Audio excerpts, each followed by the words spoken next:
Welcome back ناظرین. ہماری گفتگو جاری ہے نامور دانشور عابد علی عابد صاحب کے ساتھ. عابد صاحب، آپ فرما رہے تھے کہ کس طرح نظریاتی طور پر پارٹیاں ڈیولپ ہو رہی تھیں 70s میں، 60s میں، 70s میں. اس کے بعد جو ہے وہ اب چونکہ ایک گروپس کا ایک سسٹم آ گیا. لیکن میں آپ سے پوچھنا چاہتا ہوں کہ جو مذہبی جماعتیں پاکستان میں سیاست کر رہی ہیں ان کے بارے میں آپ کی کیا رائے ہے؟ کیا مذہب کی بنیاد پہ پاکستان کا، آپ نے پہلے شروع میں ایک بات کہی تھی کہ پاکستان میں مختلف کلچر ہیں، مختلف زبانیں ہیں اور مختلف مکتبہ فکر ہیں، تو ہم دیکھتے ہیں کہ اس وقت مختلف مکتبہ فکر کے حوالے سے ہی سیاسی پارٹیاں بھی ہیں. تو کیا اس طرح کی پالیٹکس جو ہے، جو مذہب کی بنیاد پہ لوگ کر رہے ہیں، وہ پاکستان کے لیے کتنی سود مند ہے اور یا کتنی نقصان دہ ہیں؟ یہ تو میرا خیال ہے آپ نے سب سے اہم وقت کا جو سوال ہے پاکستان کی سیاست کے حوالے سے وہ کیا ہے.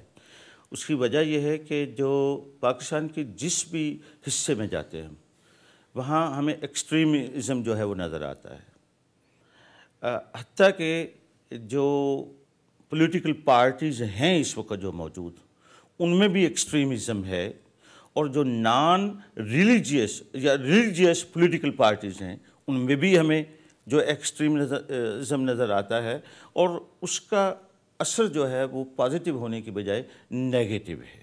تو ایکسٹریمزم ہماری کیا وہ بالکل نیچر میں ہے؟ میرا اس کی دو وجوہات ہیں. ایکسٹریمزم کی طرف وہ لوگ جاتے ہیں جو Jack of all jobs master of none ہوتے ہیں.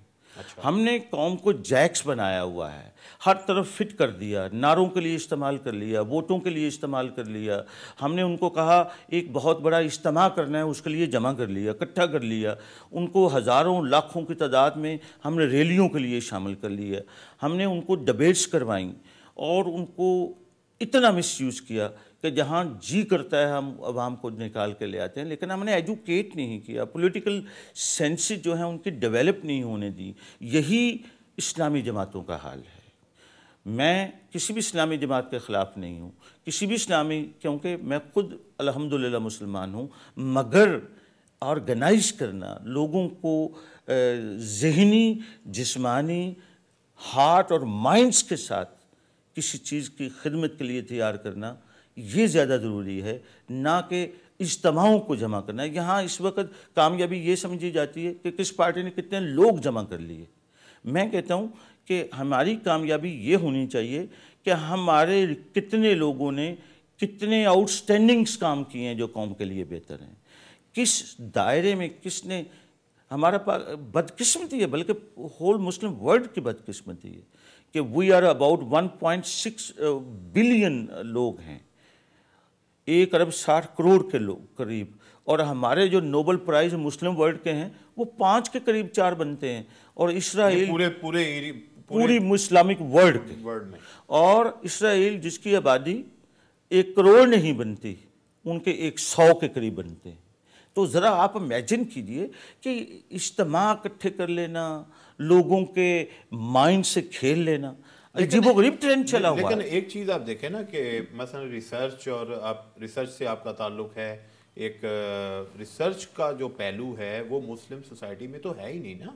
اور پھر یہ ہے کہ جو گورنمنٹس کے سسٹم ہیں وہ اس انداز کے ہیں کہ جو معاشرہ جس انداز میں نیچرلی پنپنا چاہیے اس طرح ہمیں پنپتا ہوا نظر نہیں آتا. اس کی بڑی وجہ، کلیئر وجہ ہے، وہی بات میں نے آپ کو بتائی کہ ہمیں سسٹم میں کوئی بھی، اگر میں ڈیموکریسی کو لیتا ہوں تو ڈیموکریسی نے کبھی یہ منع نہیں کیا کہ ریلیجیس پارٹی کو نہیں آنا چاہیے، مگر ریلیجیس پارٹی کا جو پولیٹیکل انفراسٹرکچر، منشور، مینیفیسٹو ہونا چاہیے وہ اتنا کلیئر ہونا چاہیے کہ لوگوں کو پتہ چلنا چاہیے کہ ان کی کامیابی کی صورت میں ہمارے پاس ہمیں ملے گا کیا.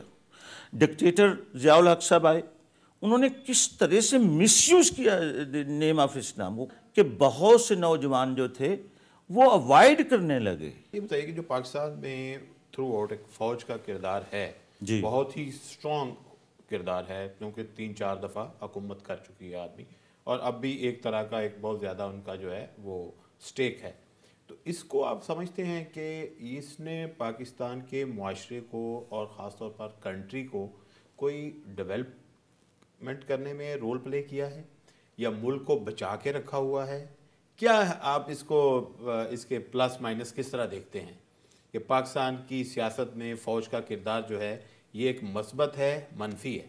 اگر آپ پاکستان کے جو reasons of instability of political system لیں تو میرا خیال یہ ہے کہ یہ جو انٹرفیرنس ہوتی ہے فورسز کی طرف سے یہ ایک بہت ہی نامناسب قدم ہے، مگر ہمیں اس کے پس منظر کو دیکھنا ہوگا۔ کیا وجہ ہے کہ پولیٹیشنز اور پولیٹیکل پارٹی اس سٹیج پہ ملک کو لے آتی ہیں، سسٹم کو اس لیول پہ لے آتی ہیں؟ میں یہاں کسی کی حمایت نہیں کر رہا ہوں، نہ مخالفت کر رہا ہوں، بلکہ ہم تجزیہ کرنا ہے ہمیں، اور وہ تجزیہ یہ ہے کہ پولیٹیشنز کو یہ چاہیے، پولیٹیشنز کو یہ رول ادا کرنا ہے کہ وہ آنے والے وقتوں میں صرف اس طرح پیش بندی کرتے ہیں۔ مثلا اس وقت حکومت کو 2.5 یا 3 سال ہوئے ہیں، اس کو پورا کرنے دے وقت، وہ لنگڑی لولی جمہوریت اس نظام سے یقیناً بہتر ہے کہ جس میں لوگوں کے حقوق کو اور جمہوری حقوق کو، انسانی حقوق کو سلب کر لیا جاتا ہے، یعنی کہ ڈکٹیٹرشپ۔